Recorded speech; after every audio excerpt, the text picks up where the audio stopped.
नमस्कार दोस्तों, life journey steno Hindi dictation YouTube channel में आपका स्वागत है। अनसीन डिक्टेशन 80 शब्द प्रति मिनट स्टार्ट होगा 5 सेकंड बाद।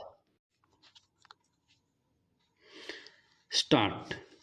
मेरे एक शिष्य ने कुछ वर्ष पहले मेरे से एक प्रश्न पूछा था कि हर युग में युद्ध क्यों हुआ है।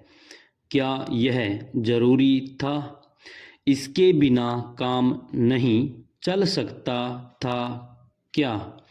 इस प्रश्न ने मुझे झकझोर दिया। मुझे लगा इस विद्यार्थी का प्रश्न बहुत हृदयस्पर्शी एवं गंभीर है। अन्य देशों की बात छोड़िए, अपनी ही बात करते हैं। अपने प्रथम धर्म ग्रंथ ऋग्वेद में युद्ध के वर्णन हैं। पुराणों और महाकाव्यों तक आते आते तो मानो यह हमारी संस्कृति में समा ही गया। देवी भगवती अनेक असुरों से युद्ध करती हैं।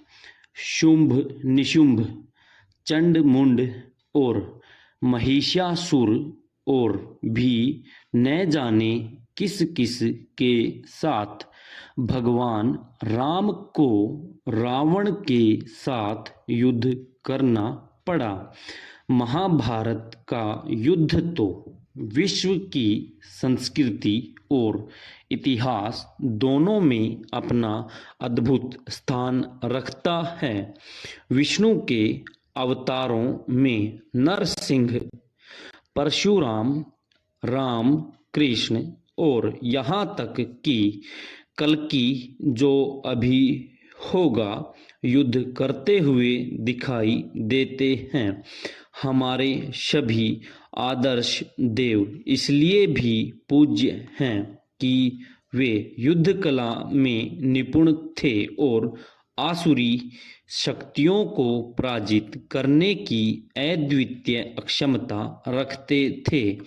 प्राचीन मान्यता के अनुसार और हमारे धर्मशास्त्रों के अनुसार चक्रवर्ती सम्राट वही हो सकता था जो अपने समकालीन राजाओं को पराजित कर अपना आधिपत्य स्थापित कर सकता था। विश्व के इतिहास में भी दृष्टि डालें तो शक्तिशाली राजा वही माने गए हैं जो युद्धों में विजय प्राप्त कर सकते थे। यूनानी सभ्यता में हर एक युवक को युद्ध कला सीखने के लिए कहा जाता था। हर देश अपने सामर्थ्य और आवश्यकता के अनुसार सेनाओं का गठन करता था। वनचर और अन्य जातियां भी सेनाएं रखती थीं और समय समय पर युद्ध लड़ती थी।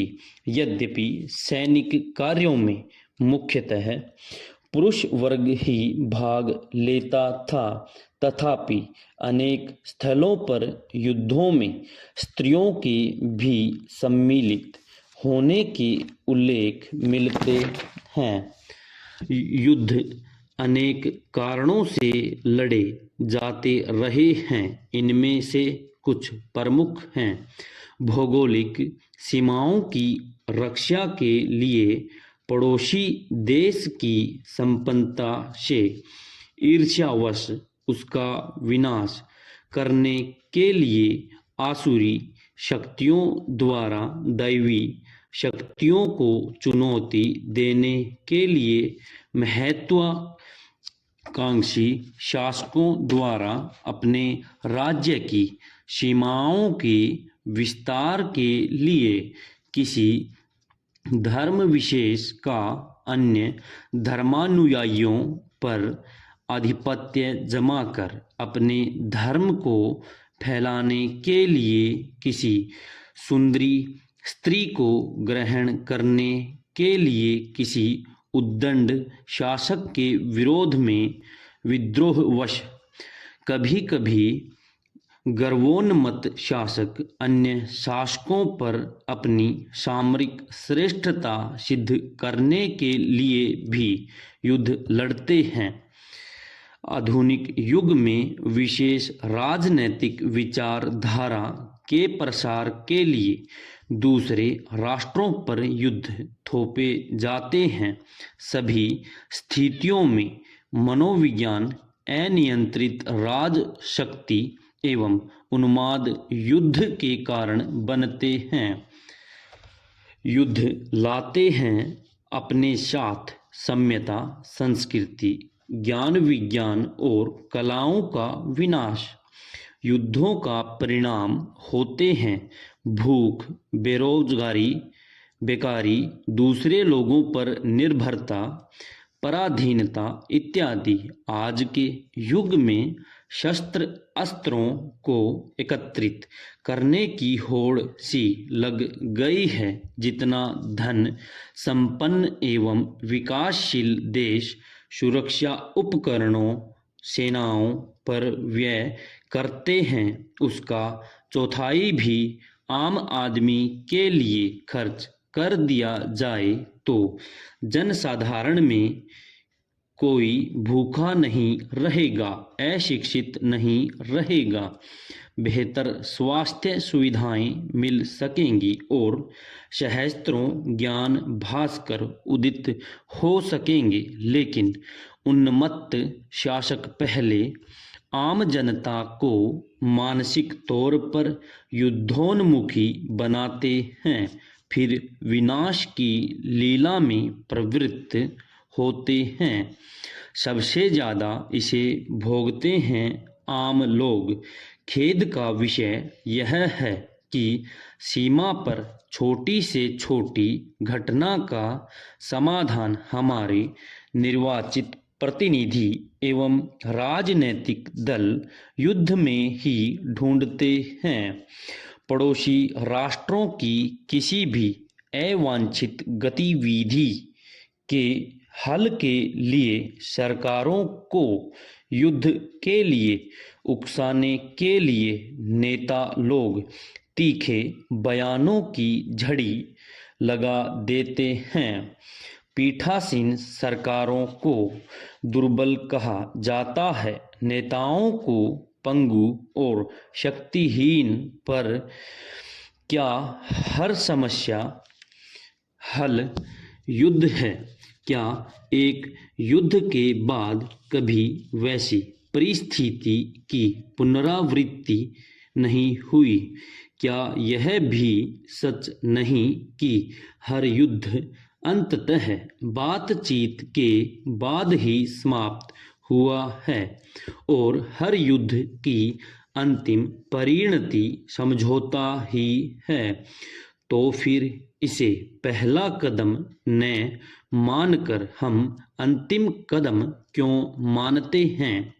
इसका कारण केवल व्यक्तियों का अहम है। कुछ लोग किसी न किसी शासन पद्धति में शक्तिशाली बन जाते हैं तो अन्य लोग उनकी चाटुकारिता करने के लिए उनके हर निर्णय को सही बताते हैं।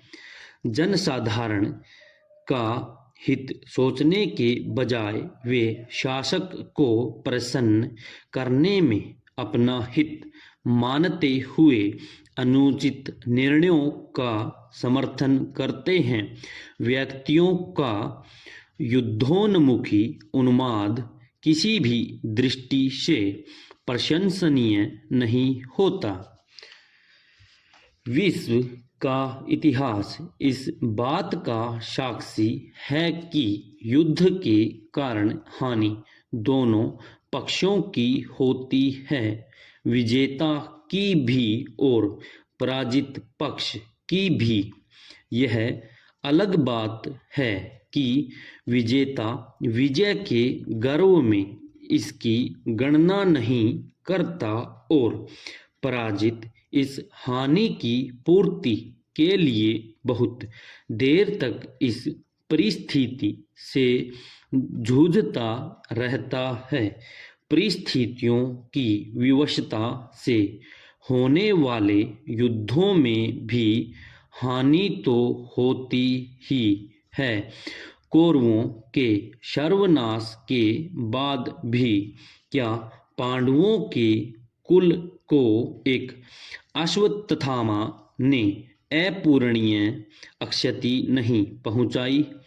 क्या प्रथम और द्वितीय विश्व युद्धों में दोनों पक्ष आर्थिक रूप से आहत नहीं हुए? सत्य तो यह है कि सब कुछ जानते हुए भी हम युद्ध में प्रवृत्त होते हैं, उन्मादवश, अहमवश, और हमें मिलता है विषाद और कभी कभी अल्पकालिक प्रसन्नता। विराम